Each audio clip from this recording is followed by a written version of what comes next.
Aku Syifa. Aku Sofi. Aku Galuh. Aku Nopal. Sekarang kita sudah masuk ke dalam museum dan di sini kita ada di ruangan ruang pengajar Stofia.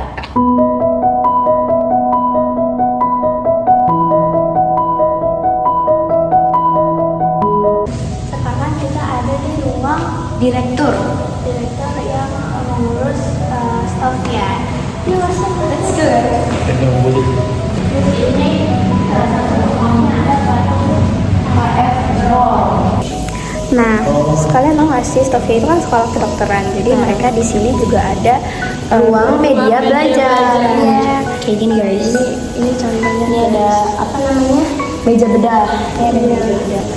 Oke, sekarang kita ada di ruang tentang obat-obatan. Di sini ada tentang ditemukannya obat malaria. Terus ada juga tanaman-tanaman obat Nusantara yang dimanfaatkan untuk dijadikan obat. Sumpah ini menarik banget guys. Di sini ada banyak banget timbangan-timbangan. Bisa beda-beda timbangannya. Oke, next kita ada di ruang sekolah dokter Jawa. Ini ada alat-alat. Ini ada buat gigi, ada yang buat bedah, gunting operasi, dandang pensteril guys. Jadi dandang pensteril ini tuh untuk mensterilkan peralatan kedokteran yang udah dipakai saat praktek. Ini dandangnya. Nah, ada alat pemecah kepala. Oh my god, segede ini guys. Nih, lihat. Segede ini perbandingannya.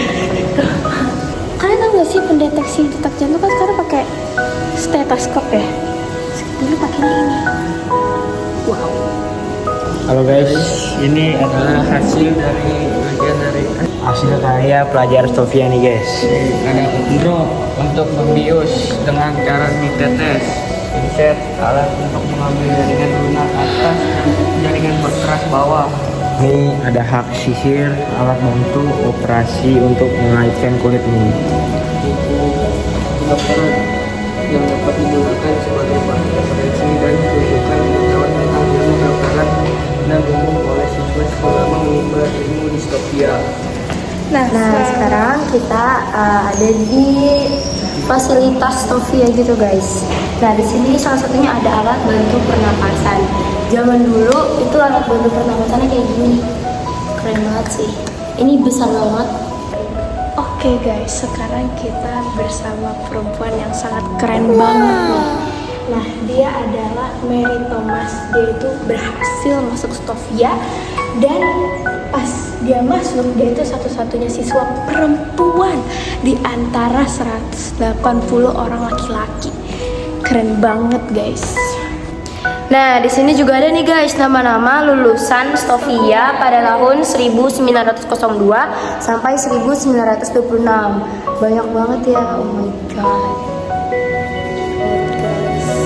Nah, rata-rata itu mereka lulus dari Stofia itu selama 9 tahun. Dan ini adalah ruang memorial Budi Utomo guys.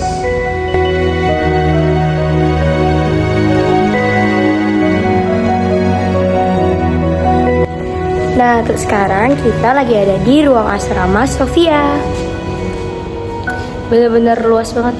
Kalian tahu gak sih di jendela-jendela ini kan kayak bolong-bolong gitu kan. Nah, itu gunanya biar para pengawas di sekolah ini tuh bisa ngeliat apa aja yang dilakuin oleh anak-anak yang sekolah di sini. Oke guys, ini adalah peta Hindia Belanda.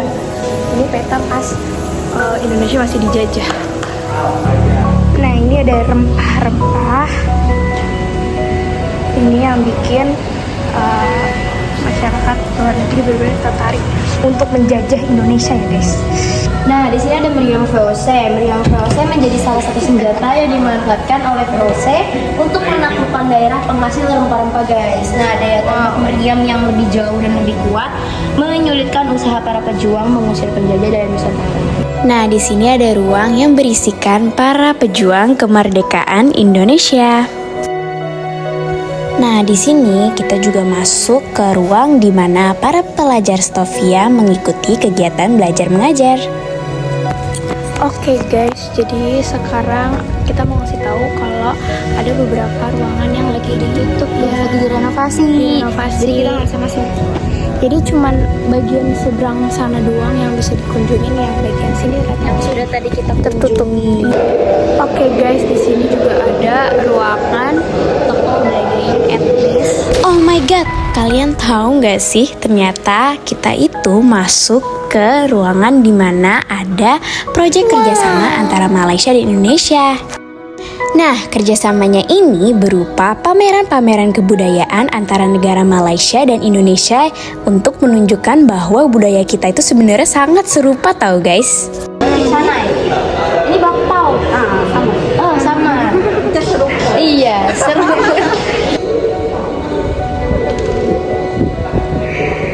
Kan mendadak warnain wayang guys. Asik, ternyata di Museum Kebangkitan Nasional itu lagi ada pameran kerjasama antara Malaysia dan Indonesia. Jadi kita habis bikin wayang. Ya guys, kalian mau lihat wayang kita gak? Iya, coba lihatin wayang kita gak? Coba lihatin. Ini wayang kita guys. Tunjukin. Sesi wawancara kelompok 4. Halo teman-teman, di sini dengan aku Sofi. Pada kali ini kita ada sesi wawancara. Nah, di sini di sebelah aku ada kakaknya yang bernama kakak di sini sebagai apa? Aku di sini sebagai Oh, sebagai dia. Oke, izin bertanya ya kak. Oke, pertanyaan pertama itu pada hari apa sih yang biasanya tuh ramai banget pengunjung? biasanya kalau orang pengunjung itu di setiap Sabtu Minggu atau ada pengunjung sebenarnya setiap Senin sampai Jumat juga ada pengunjung, cuma lebih banyak kan Sabtu Minggu. Lebih banyak Sabtu Minggu ya. Pertanyaan kedua ini, apakah Stovia pernah direnovasi atau dibangun kembali untuk menjadi museum? Pernah pada tahun 1926. Pertanyaan ketiga, nah apa sih benda yang paling bersejarah atau dilindungi di museum ini? Yang dilindungi itu alat-alat kedokteran sih yang dari Stovia yang langsung pada zaman 1901. Baik, terima kasih. Ya, Sebelum itu, perkenalkan nama saya Galuh Pertolagawa dan kakak ini. Nama aku Laila. Nah, kakak di sini sebagai apa? Aku lagi internship. Nah, aku ingin bertanya ya kak, yang pertama itu pelajar-pelajar Stovia itu belajar sampai kapan saja sih waktunya itu? Jadi ditandangkan itu belajar dari jam 7 pagi sampai jam 2 siang. Dan pertanyaan yang kedua, apakah mereka ada waktu libur seperti sekolah pada zaman sekarang ini? Jadi para pelajar Stovia itu hanya boleh dikeluarkan 1 kali dalam setahun. Jadi mereka dibebaskan itu mereka boleh pulang kampung atau tidak setelah. Dan yang ketiga ini, apakah ruangan di museum ini ada yang dialihfungsikan? Jadi sebagian besar pameran yang dipajang di Museum Kebangkitan Nasional itu adalah ruang kelas Stovia. Jadi sekarang sudah dijadikan untuk sebagai komisi pameran. Oke kak, langsung untuk pertanyaan kedua ya kak. Apakah di sini ada ruangan yang tertutup dan tidak boleh dikunjungi? Kalau boleh tahu mengapa ruangan tersebut tidak boleh dikunjungi? Jadi ada namanya seperti kita itu ruangan tata pengolahan atau TU. Ruangan itu tidak bisa dikunjungi karena ada beberapa pekerja yang mengelola di sini. Pertanyaan selanjutnya ya kak, tanaman di sekitar sini apakah ada tanam sejak Stovia berdiri atau tidak? Dulu ada tanaman pohon palem, tapi sekarang sudah pada mati, jadi diganti sama tanaman-tanaman sekarang sekalian. Pertanyaan selanjutnya, siapa yang memutuskan untuk menjadikan Stovia ini menjadi museum bersejarah?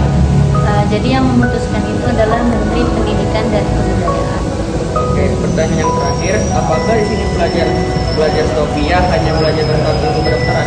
Ya, mereka di sini hanya belajar mengenai ilmu kedokteran karena sekolah ini dibangun untuk para dokter yang nantinya setelah lulus dari sekolah ini akan dikirim ke daerah-daerah terpencil untuk membantu para warga sebagai tenaga medis. Ya.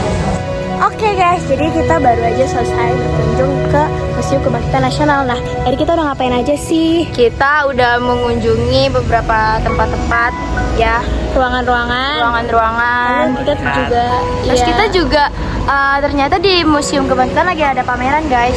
Iya, lagi ada program. Iya, terus kita akhirnya ikut juga.